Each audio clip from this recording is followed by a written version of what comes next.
Shorts, Collaborator's web series reviewing short films. My name is Isaac Simpson. I'm the senior content editor at Collaborator. I'm here with Kevin Jackson, the president of Collaborator, and Maria Perry, the community coordinator of Collaborator. And also Rebekah Kennedy, an actress here in Los Angeles, a very successful actress who was in... Match. Collaborators and MyTV's Match. My episode's called Tonight. So just go check it out. As well as Season of the Witch with Nicolas Cage and lots of other scary horror films and non-scary horror films also. Very versatile. So why don't we get started? We're going to be here reviewing 4 films, beginning with a film that premiered at South by Southwest called Teenland. It's a Danish film. It's directed by Marie Grotto, and it's written by Marie Grotto and Aine Karina. It's starring Victoria Carmen San and Fredrik Dahl Hansen as women stuck in a really oppressive mental institution. And it's sort of, very futuristic and sort of Professor Xavier X-Men-esque. And the filmmakers describe it as a neo-kitsch fantasy about incarcerated teens so fucked up that they have developed supernatural powers. So...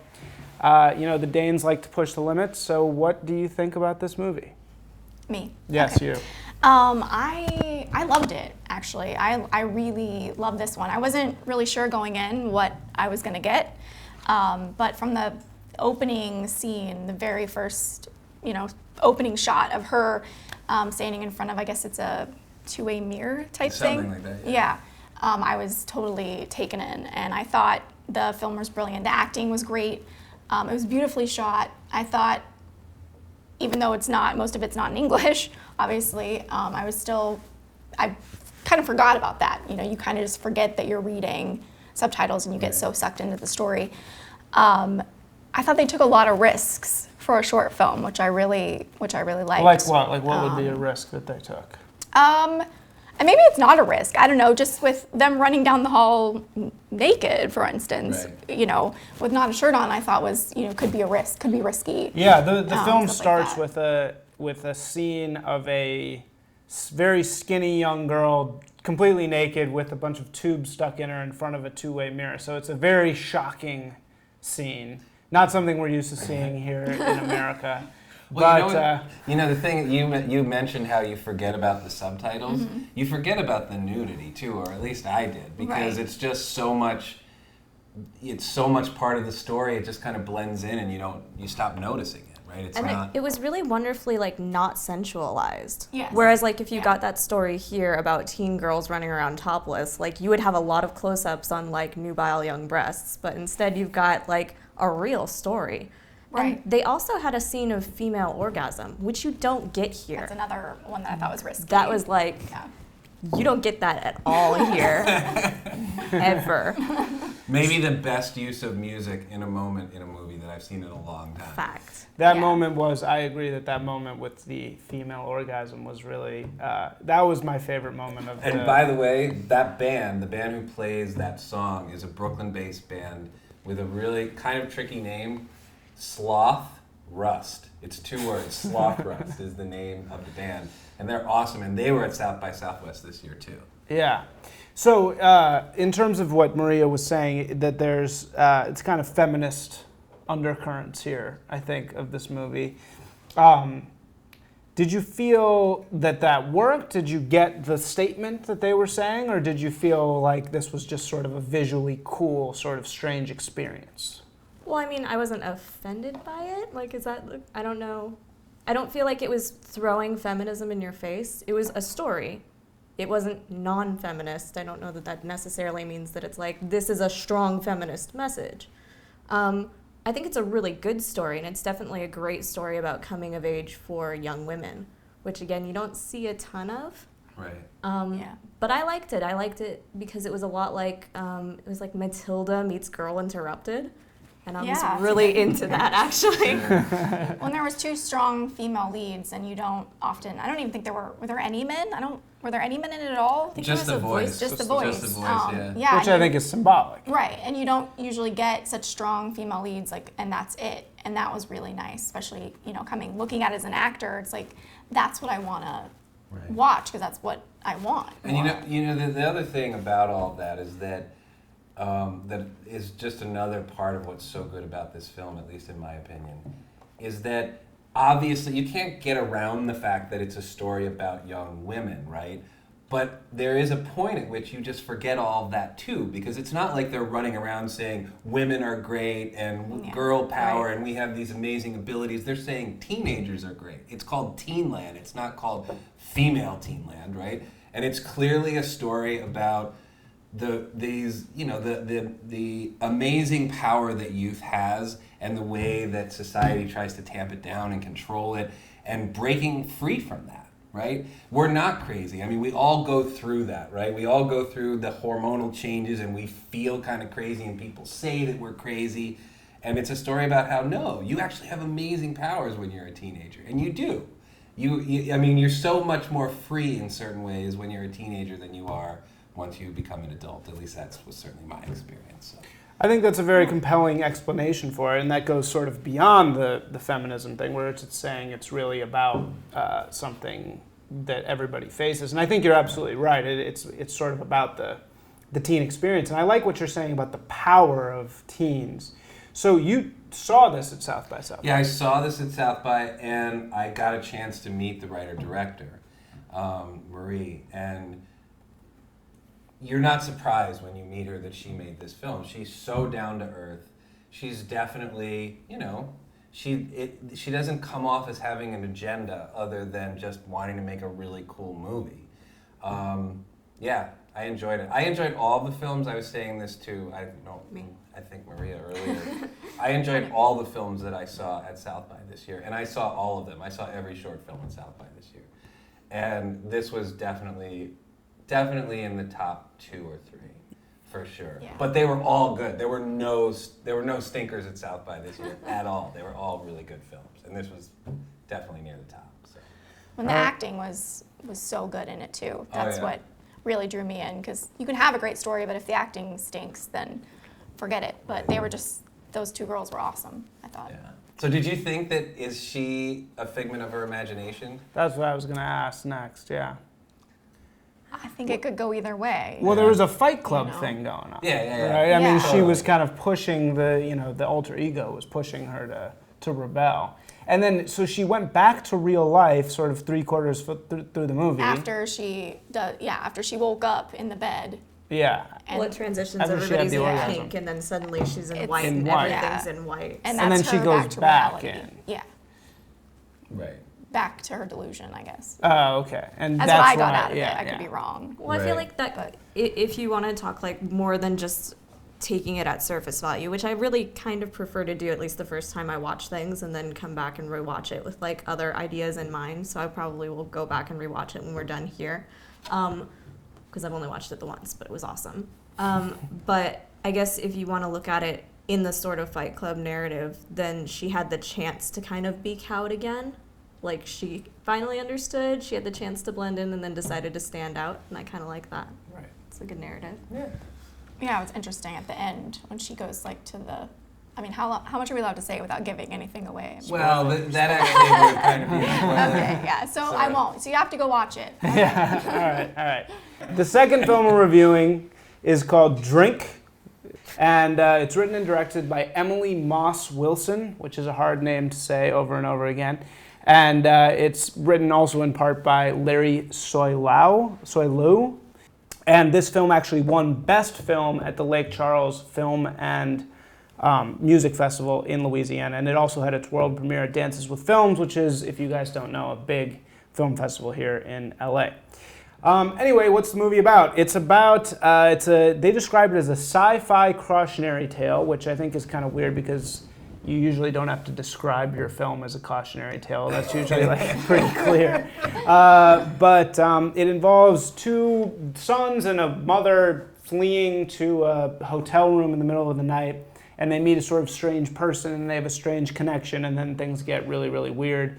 It has some themes about family unity and what that means, and I guess if they're saying it's a cautionary tale, that sort of means it has this moralistic ending where a woman who really doesn't like her family very much is kind of punished ultimately. So what did we think about this film, Kevin? I liked it. It obviously it has that Hitchcockian feel to it. It feels a lot like it's going to be a Psycho movie. It's made by people who obviously care what they're doing. Anytime you work with child actors, it's a challenge, right? And I think it takes a really special skill to be able to do that. And if I had a criticism of this film, it's that I think that sometimes the children were not as strong as they could have been. But overall, I think if you like, dark suspense thrillers, and this obviously has some sci-fi elements, some horror elements in it, if that's your sort of thing, I think you'll like it a great deal. Ladies? I don't know that it's very sci-fi. I would say it's not sci-fi at all. I'd say it's actually very much a fantasy, if anything, right? Well, that brings up a good question, because this is sort of a ghost, it's kind of a ghost arena story. So are It's ghosts... like ghost / kind of thriller / See, I'd say it's like I don't know, it's a like- reincarnation more than ghosts thing. So are ghosts sci-fi? I guess it depends on how it's approached. What kind of ghosts? Technology ghosts are Well, sci-fi. it really depends on how you approach it, I think, because if you're doing sci-fi ghosts, then you're obviously running around trying to measure the ghosts or whatever. Yeah, Like, the ghosts- Ghostbusters is the ghosts sci-fi, are yeah. caused by energy that's residual from traumatic experiences in their lives. That's the sci-fi ghost take, and then you've got like the fantasy ghost take where you don't really explain the ghosts; they're just there. And I think this is definitely the latter sort of story. Or religious ghosts, I think, or Right. the fantasy ghosts. And this is sort of more erring towards that side. There's a scene in the middle of it where there's a sort of supernatural thing going on with water, and then you have a flashback to the past, and it's a little bit unclear exactly what's happening in that flashback. So for those who've watched the movie, what do you think is happening in that flashback? Yeah, I mean, I had to go back and watch it again to kind of, and I could still be wrong, I don't know. I gathered that it was the guy that worked, they go to a motel, that's Right. the backstory. I gathered that it was the guy that worked at the motel way back when, and then his, I guess, wife or girlfriend, or they looked young, so I'm not sure what they were. That was them back then Well, he says in that room. Right. In that I same guess, room. I guess they're like not even engaged because he says that he's gonna, make an honest woman out of That's her, right, basically. that's right. So I guess they're, yeah. And then something tragic happens. And Which we don't want to spoil. no, we already did. I said reincarnation. Yeah, I mean, it's... So then she dies, and the last thing she says is maybe next time around we can all be happy. And then you kind of flash forward through the mom's eyes. So I thought that really implied that the mom was like this woman reborn. But I'm always really fast to jump to reincarnations just because No, I I really think like you're those right. stories. Oh, Yeah, I so think the- that so the line is woman- important, yeah. So the woman who killed herself. Right. Well, which also and that explains... you think that that's this woman in her previous incarnation? Right. Well, which Yeah. also Yeah. explains why she has like flashback visions of like dying, and she like turns around and finds the bullet hole on the wall behind her that was all spackled over. I feel like that Yeah. really just kind of gaps everything up. Gotcha. Yeah, for sure. Either that or it's some crazy, like, you have to finish this and now it's done. I don't, one of those kind of. Yeah, ghosts staying But I alive. think I go more towards what you think. I think you're absolutely right. And from reading the synopses and things like that, I think that that's exactly what they were going for. So before we move on to the next one, what did we think of the film itself? Maria, this is your pick? That was mine. This is your pick. So, Rebecca, this is your pick? You sound so shocked. This is your pick? So why did you pick this film? Well, I'll be honest. I watched a lot of shorts on YouTube. Like I went through and because you wanted it less than 3 months Right. time or whatever, and when I was watching, if I was bored in the first 5 minutes, I was like moving on to something else. Right. And this was one that like you said, I agree with you that some of the scenes of children could have been stronger for sure. But it's one that kept me interested and kept me wanting to know what was going to happen next. I really wanted to know what the ending was, and I thought it was a good a good payoff. Nice. All right, filmmakers out there, you heard that. If people aren't interested in the first 5 minutes, they're going to turn your movie off. That's actually pretty generous, to tell you the truth. Yeah, If 5 I'm is not a long interested in time. the first 30 seconds, Yeah. Well, especially with a short film, you know, because on you don't have a YouTube. lot to catch your attention, especially on YouTube. It's because people are used to watching cat videos that last 10 those seconds. are just so good after such a short period of time. Why aren't we reviewing those? Cat video. And I review cat We'll get videos. there. No, please don't. All right. So, film number 3, Dude's a Serial Killer. That's a contraction in the title, which you're not really supposed to do, but that's okay. I kind of like it. It's by writer-director Brandon Schneider, and it's starring Jason Haddox, Ben Meeser, Phoenix Harper, and Travis Cushing.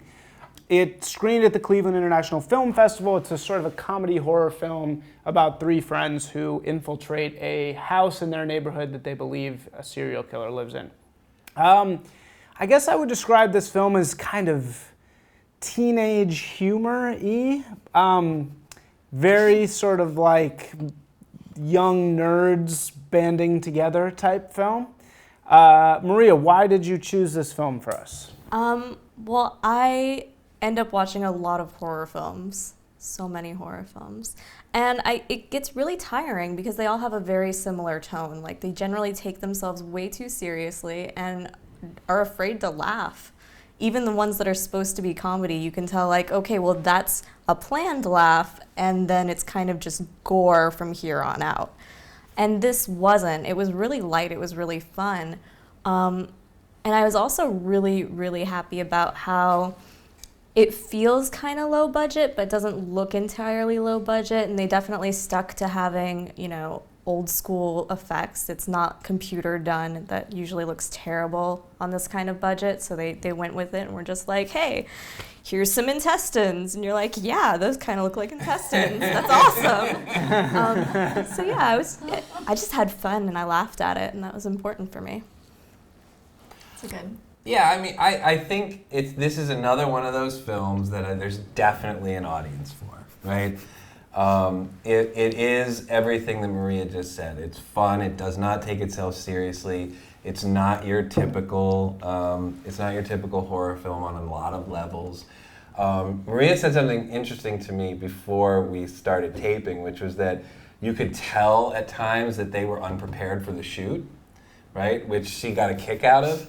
And to me, that was the thing that as I was watching, and I was like, you know, you have such a really good premise, right? And you have 3 actors who are, at the very least, they're into it, right? They're committed to this story, Yeah, I'll give them that, right? yeah. And it, you know, maybe I'm a purist, maybe I'm a classicist, I don't know, but it bugged me that they obviously weren't prepared. And they weren't prepared on a lot of different levels. And it's a shame because it's a good premise and it is an entertaining film on so many levels. And so for me, I had to sit there and say, okay, take off that part of your brain that cares about that stuff and just, you know, let yourself enjoy the goofiness of all of this. But I shouldn't have to do that. What made you think that they were unprepared? As opposed to perhaps just nervous or just not very good actors. No, it wasn't the actors. The actors weren't the issue. The issue was that there were moments in the script that were definitely underdeveloped. There were definitely moments where things weren't lit very carefully, angles and framing weren't chosen carefully. Like all of those things that, you know, if your idea is, hey, I'm going to make this goofy thing and throw it on YouTube, right? Then okay, maybe that's okay for you. But these guys have a really good premise, and those actors are actually really good, right? For this type of movie especially, right? So why not put the care and the time and the effort into those other things? Okay. I think it would have been an even better film. Yeah. See, I didn't notice any of those things, perhaps because I don't know the technical filmmaking that Kevin does. I did find the dialogue and the interaction to be inconsistent. I mean, there were times where I was like, they got it, and then there were times where I was like, they totally missed. You know, all in one movie, which is, you know, a little bit frustrating. So what do you think, Rebekah? Yeah, I mean, I'll agree with what everyone said so far. I think it was a lot of fun, and if you can kind of just watch from that point of view, you know, you can get a good kick out of it. I especially liked the end. I don't want to give it obviously away, but I liked the end of the movie. I thought that was a nice cap on Right. it. Yeah, I mean, like I'll say, like, you know, one thing that bugged me, like, was you said some inconsistencies, like when the guy died, didn't seem too sad about it, you know, that kind of stuff. They just kind of moved on. And that's, you know, just me watching as an actor. Well, that goes into what Maria, I think, was saying, is that it has a different tone. Right. Well, I think a lot of it is because it feels like it's sort of poking fun at the genre that it's paying homage to. Right. Because all of these genre things are so tired out. Like, oh, we're going to kill a character so everyone can freak out about it for the next 2 minutes. Or we could make a lot of really bad jokes about this character and how dumb he was. Yeah, and some worked. And I loved that. But I don't know, maybe I'm not, you know, whatever. As far as like everyone playing the same coin, I guess. That's to me Right. sometimes I'm like, okay, where is it? Not everybody is the same. Yeah, Like, I you mean, know, there reacts the were same. I don't know. certain there were But certain yeah, I things definitely that see what you're saying. there were certain things that were inconsistent, and there were certain things that felt rushed and things like that. It was and a lot of like, fun. It was a ton of fun, though. I mean, it's definitely a fun story for sure. I liked it. I'm really excited to see what they do next. Yeah. Like, Yeah. that's going to be something I'm going to look for. Brandon Schneider, tie up those loose ends. And actually, I do You want got to say one other thing is Yeah. that, you know, our recent history, I would say, in the last 25 to 30 years, is filled with filmmakers who are not great visually, right? They're not great with cameras, but they have very, very quirky voices that appeal to a very specific audience, and they succeed because of it. And these guys, if they get the right breaks, could fit into Yeah. that sort of description. Well, because there is definitely a very big cult following for horror films Wow, and yeah, very horror. specific subgenres of the horror, and people will go, you know, to the death to watch them, and that's what's great about them. Yeah, horror sells. Horror sells. Anyway, to go to what Kevin's saying, it actually is a good segue into our next film, which I have a feeling is not going to be very popular with my co-host. But that movie is #Beavers or Beavers, depending on where you're looking on the internet. And this movie is written and directed by Joe Hackman. This is his 7th short. He's also an editor. The cast is Katie Young, who I thought was so great, Mary Risk, and Sydney Ray. So it's sort of a film of relative unknowns, which I don't think is really deserved. It's about some women in Beaverton, Oregon, and I'll just give you the description that they give us, the filmmakers, and it's the story of 3 ratchet white girls whose public twerking lands them in a heap of trouble. And if that doesn't sound like a story that's fit for 2015, I don't know what would. What I loved about this movie, before you guys start in on me, is the dialogue. And Right. it's, to me, the speaking between the women and speaking at the DMV or wherever she was just so true to life. You know, that was like real. Like I was watching real people. Well, it does say that it's based on a true story. Is that true? Yeah, That it's actually based. yes. See, I think for me, the fact that it's based on a true story is its saving grace, right? I think it's hysterical that this guy saw the ridiculousness of this situation and decided to make a movie out of it. The actual best thing is I was doing some research on this and I came across his Twitter account and he reblogs the tweets of these girls, like the real life girls who got arrested. And they are the best things to read. Oh, I actually really liked it. Yeah. Yeah, I feel like there needs to be a second, because now I want to know what happened When to the- them, oh, because it just kind of ends, and then you're like, Right.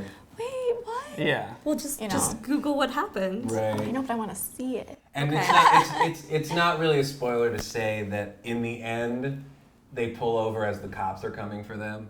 You know, okay, it's not not. I mean, you kind of know that. No, that's the what's point gonna is not happen. really the plot. I think this is Yeah. a slice of life Yeah. film, and you're seeing the culture of this town in Oregon, Beaverton, and sort of the way that people are. And I just loved, that dialogue when they're talking and they start singing O'Reilly's together, Right. and they're kind of like doing drugs in there, and it just reminded me of Harmony Korine. It reminded me of that super true to life dialogue. Yeah, definitely.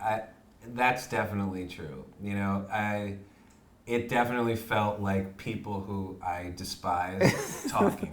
I don't know, man. That the leader of the pack really reminded me of a young Firuza Balk, and I was like, no, I'm into this. Yeah. Yeah, I mean, I'll into admit, this. when I was first watching, I was like, what is this? But then I had a lot of fun. I mean, because they were having so much fun and they were so committed to the characters, the dialogue. They really pulled it off. I mean, it's kind of like Yeah. Diablo Cody on crack is what this movie Yeah, is. yeah, or Harmony Korine light. So it's like between them, Diablo Cody they had a and child. they had a child, exactly. Yeah. I think the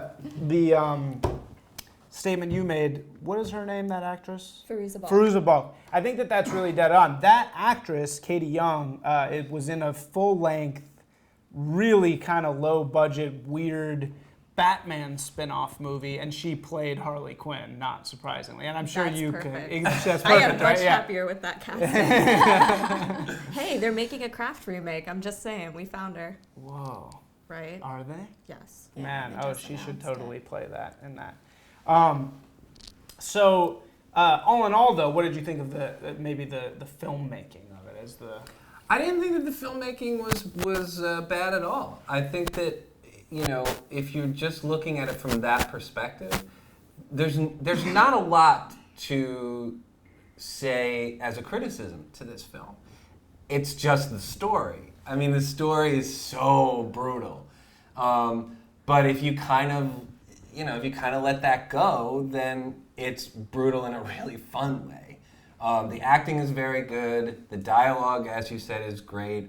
I think that because of the type of movie it is and the style that the director chose for it, the technical parts work well. I mean, it's supposed to be all over the place, right? Because they're all over the place. It's edited in a really fun way. Yeah, the whole twerking section was really Was funny. off the hook. She's like in the trash can. But and I'd agree with you that it is definitely a short film for 2015. Yeah. For sure. What was your favorite part of the dialogue? I like the bit where the girls are talking and what's her name? Fake Firuza Balk? Her name's Katie Young. Katie Young goes on a rant. She's not really Firuza Balk, she's fake Firuza Balk. She goes on a rant about how her UTI is very similar I think it was to a her... yeast infection. Oh, a yeast infection? Yeah. Was very similar to her relative's breast cancer. And that made me really happy, actually. That was my favorite part of the She's whole like, I thing. totally get it now. Yeah, that was pretty. I like the scene. I did like the scene in the the city hall or whatever with the clerk. I thought that was pretty funny too. Yeah, when she goes, it's Helgotha. It was fantastic too because these people are so good and they're such like character actors that I kept Googling to be like, have I seen them in something before? I feel like I've seen them everywhere before. And they're totally unknown. And it's fantastic. Yeah.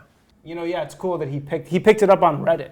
He says he read the story on Reddit and he was like, and it's his 7th short. So I mean, Right. like, he clearly has done a lot of these, and I think he probably does the real low budget ones, these little slice of life things. Right. Um, This calling this low budget, I mean, it might be accurate, but it's a little bit misleading because there's stuff in here that's not easy to shoot. Like Yeah, what? they had good production value. Yeah, I mean even just the stuff in the car, to do stuff in a car that well is not simple. I mean, it's not the hardest thing in the world, but it's not simple for sure. And a lot of, the twerking scene probably took a while to do it as well as they did it. And it's not like you can steal that shot. Like, that is clearly either a school or some sort of official building. It's not like you can just stay in that parking lot without having paid to get permission to be there. Yeah. So I feel like there's definitely some effort and money went into this. Yeah, it's not easy to twerk outside a public building for film reasons or anything else. Believe me, I know. Maybe that's why they got arrested. All right, that's it for Short on Shorts. I just want to say goodbye to our guests. This has been Kevin and Maria and Rebekah. Rebekah is an actress. What else do you have going on before we leave? All right, well, I just wrapped a film in Tulsa, Oklahoma, called Let Me Make You a Martyr. And it stars Sons of Anarchy's Mark Boone Jr. and Marilyn Manson. and a bunch of other really cool stuff. Yeah, Marilyn Manson was awesome to work with, really nice guy. It's basically about two adopted siblings who hatch a plan to kill their abusive father. And I play Libby, who is one of the main character's friends, that she grew up with him and my brother.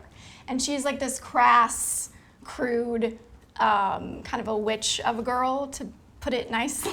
Okay. Are we allowed to say cuss words on this? I don't Sure, know. of course. Cuss Hey, words. she's a bitch. Let's put it that way. Yeah. And it was a lot of fun. And then I also have another project called Street Level that should be coming out hopefully soon. It's directed and written by Sons of Anarchy's David LaBrava. All right. And it also stars Mark Boone Jr. again, and Marilyn Manson's in that as well. Whoa. And Wow. That's a Marilyn Manson project. Charisma Carpenter for the Buffy fans, and Danny Trejo, and a bunch of other really awesome people.